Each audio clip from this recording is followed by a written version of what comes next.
नमस्कार दोस्तों। इस सीरीज़ में हम यूपीएससी की डिमांड को समझ रहे हैं और साथ ही साथ ये भी समझ रहे हैं कि अलग अलग तरह के प्रश्नों को हल करने के अलग अलग कौन कौन से तरीके हो सकते हैं, कौन कौन सी ट्रिक्स हो सकती हैं। ठीक है जी, चलिए अगला क्वेश्चन आपके सामने है। अगर आप हिंदी में कंफर्टेबल हैं तो हिंदी में पढ़ लीजिए, अगर आपको इंग्लिश में ठीक लगता है तो आप इंग्लिश में पढ़ लीजिए वीडियो पॉज करके। ठीक है जी, चलिए अब मैं आता हूँ क्वेश्चन पे।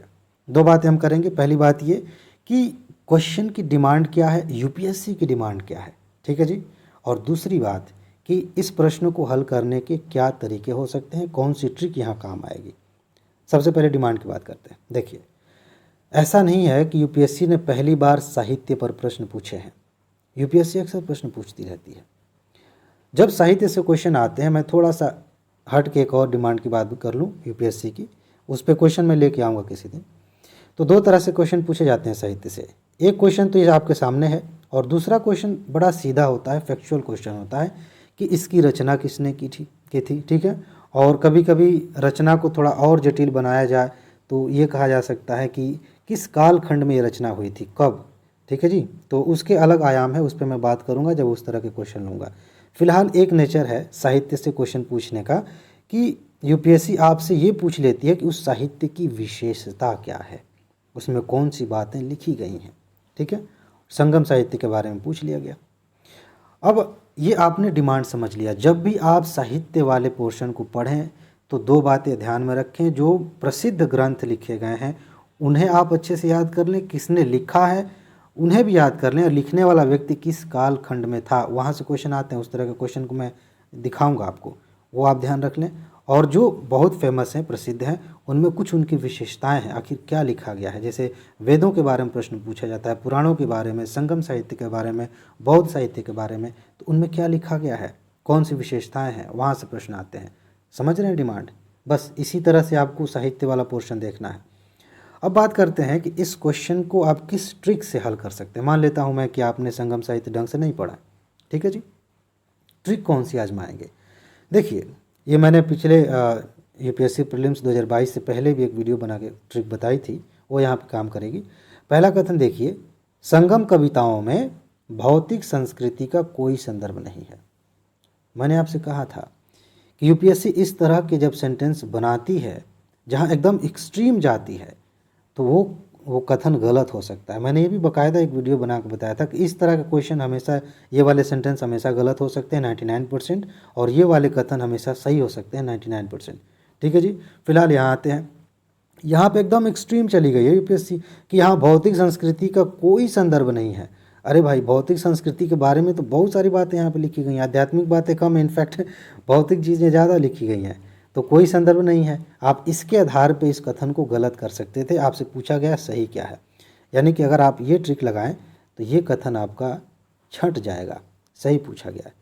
अच्छा, वर्ण का सामाजिक वर्गीकरण संगम कवियों को ज्ञात था। मान लेते हैं कि आपने नहीं पढ़ा इसको, चलो पढ़ के आगे बढ़ गए।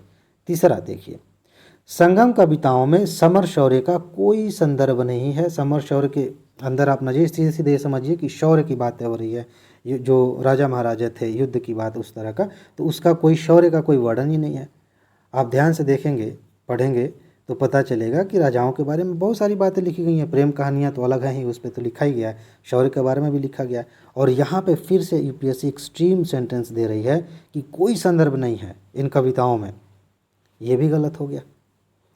अगर आपने ट्रिक लगाया ये, तो आपने 50% तक अपने आप को पहुंचा दिया कि आप सही हो सकते हैं, या तो ये सही होगा या तो ये सही होगा। अब डी पढ़िए, संगम साहित्य में जादुई ताकतों को असंगत बताया गया है। मतलब जादू, चमत्कार, इस तरह की बातें, मतलब ये ठीक नहीं है, तार्किक नहीं है, इस तरह की बात कही गई है। अगर आपने वो पढ़ा हो तो आपको पता चलेगा कि जादू वादू के बारे में बात हुई है। ठीक है जी। तो ये कथन जो है गलत हो जाएगा। मान लेते हैं कि यहाँ ट्रिक काम नहीं करेगी, यहाँ आपको पढ़ना पड़ेगा। जब तक जानकारी नहीं होगी तब तक हो सकता है कि गड़बड़ हो जाए। लेकिन ये दो बातें तो आप कर सकते हैं ना, जहाँ एक्सट्रीम यूपीएससी जा रही है वहाँ आप समझ सकते हैं कि हाँ ये गलत हो जाएगा, ये नहीं होगा। और जहाँ तक रही बात वर्गीकरण की, अगर आपने थोड़ा भी संगम साहित्य के बारे में पढ़ा हो, वैसे ये चर्चा में रहता है अक्सर, तो आपको पता होगा कि वहाँ वर्ड के बारे में बाकायदा वो किया गया है, लिखा गया है। मैंने जो वीडियो बनाया था उसमें आप नोट भी जो दी है उसमें बाकायदा बताया कि किसको क्या कहते हैं, वर्गीकरण किया गया। ठीक है जी। तो यहाँ से आपको पता चल जाएगा कि इसका बी वाला जो कथन है वो सही हो गया, आप यहाँ आ जाएंगे, इसका भी सही हो गया।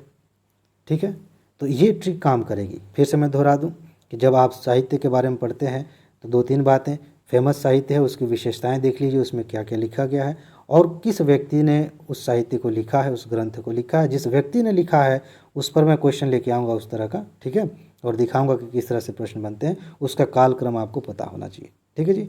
और ट्रिक की बात करें तो जहाँ यूपीएससी एकदम एक्सट्रीम जा रही है वो कथन गलत हो सकता है, इस तरह के कथन गलत हो सकते हैं, ये मान के चलेंगे। अगर आपने बिल्कुल भी नहीं पढ़ा है तब भी आप इसके आधार पर क्वेश्चन को सही कर सकते हैं। ठीक है जी।